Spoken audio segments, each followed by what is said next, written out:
ISL নিয়ে একটা ভালো খবর বেরিয়ে আসছে যে পরের সপ্তাহে নাকি আইএসএলের ডেট ঘোষণা করা হবে। আমাদের যে প্লেয়ারগুলো, যে সিনিয়র প্লেয়ারগুলো, তাই আমাদের ইন্ডিয়ান প্লেয়ার বলো, বিদেশি প্লেয়ার বলো, আমাদের বড় বড় প্লেয়ার গুরপ্রীত সিং সন্ধু, সুনীল ছেত্রীর মতো প্লেয়াররা যে ফিফার কাছে রিকোয়েস্ট করেছিল যে আমাদের ইন্ডিয়ান ফুটবলকে সেভ করার জন্য ফিফার কাছে যে সব প্লেয়ারগুলো একজোট হয়ে ভিডিও বানিয়ে আমরা দেখেছি হুগো বুমসকে ডাইরেক্ট ফিফার নাম নিতে বলেছে, দেখেছি যে ফিফা প্লিজ ইন্ডিয়ান ফুটবলকে সেভ করো। তো সেটা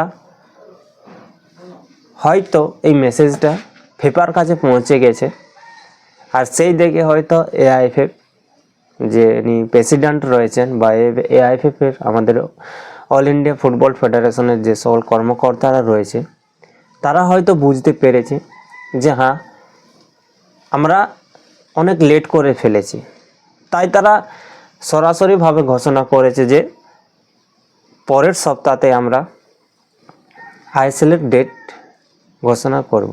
আর এটাই আমরা চাইছিলাম যে এত মিটিং না করে কবে থেকে আইএসএলটা শুরু হবে, অ্যাটলিস্ট আমরা সেই ডেটটা যেন জানতে পারি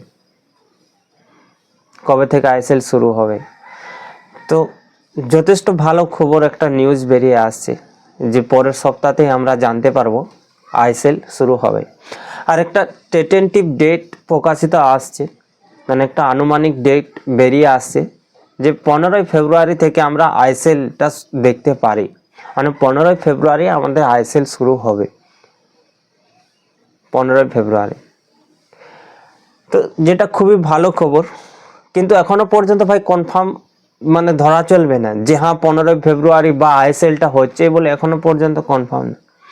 যতদিন না পর্যন্ত একদম এআইএফএফ অফিসিয়ালিভাবে ঘোষণা করছে যে এত তারিখকে আমরা আইএসএলটা শুরু করছি, ততদিন পর্যন্ত কেউ ভাই বিশ্বাস করো না। আমি তো বিশ্বাস করছি না যে পুরোপুরি আইএসএলটা হবে কি হবে না। ক্লাবগুলো চাইছে একটা লং টাইম সলিউশন, এআইএফএফ চাইছে যে শর্ট টাইম সলিউশন, দুজনেরই আছে। কিন্তু হ্যাঁ আমরা হয়তো যদি এই সিজনটা আইএসএলটা দেখতে পাই, ধীরে ধীরে হয়তো যে ঝামেলাটা চলছে সেই ঝামেলা থেকে হয়তো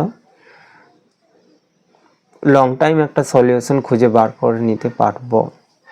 আমরা দেখেছি, অনেককেই দেখেছি, বিক্রম প্রতাপ সিংকে দেখেছি যে 9 মাস হয়ে গেছে আমরা আমাদের ম্যাচ খেলা, তাই ইন্ডিয়া টিম বলো এবং বলো 9 মাস হয়ে গেছে, কিন্তু 9 মাসের পরে আমরা এখনো পর্যন্ত কোনো ম্যাচ খেলিনি, যেটা ইন্ডিয়ান ফুটবলে খুবই খারাপ অবস্থা।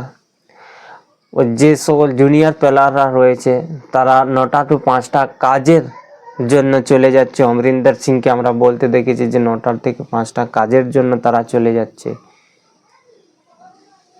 আমাদের ইন্ডিয়ান ফুটবলের অবস্থা দেখে, যেটা আমাদের ইন্ডিয়ান ফুটবল খুবই খারাপের দিকে যাচ্ছে। এখন সবাই মিলে একজোট হয়ে আমাদেরকে ইন্ডিয়ান ফুটবলটাকে বাঁচাতে হবে। তো দেখা যাক লাস্ট উইক কত তারিখে ঘোষণা করে এআইএফএফ যে আইএসএলটা শুরু হচ্ছে এত তারিখের মধ্যে, এটাই চোখ থাকবে লাস্ট উইক। আর শোনা যাচ্ছে নাকি আজকে আইএসএলের যে ফরম্যাট, সেই ফরম্যাট তৈরি করবে আজকে। তো দেখা যাক সেই ফরম্যাট তৈরি করতে পারে কি পারে না। কিন্তু হ্যাঁ একটা খুবই ভালো খবর যে আমরা হয়তো আইএসএলটা দেখতেও পারি, কারণ এইবারে এআইএফএফ অফিসিয়ালি নিজে তাদের পেজে তারা জানিয়েছে আইএসএলের দিন ঘোষণা করা হবে। তো যেটা খুবই ভালো খবর। তো দেখা যাক, অবশ্যই আমাদের পরের সপ্তাহের দিকে চোখ থাকবে। তো তোমরা যারা জানতে চাও কিন্তু যে কবে থেকে আইএসএল শুরু হচ্ছে, তারা অবশ্যই যদি আমার চ্যানেলে নতুন কেউ এসে থাকো চ্যানেলটি সাবস্ক্রাইব করে নাও, কারণ আমি এই চ্যানেলে ইন্ডিয়ান ফুটবল রিলেটেড নিয়ে কথা বলতে থাকি। তোমরা চ্যানেলটি সাবস্ক্রাইব করো, পাশে থাকো, সাবস্ক্রাইব করে পাশে। তো দেখা হচ্ছে পরের ভিডিওতে, ততক্ষণ পর্যন্ত সবাই সুস্থ থাকো, ভালো থাকো, জয় হিন্দ।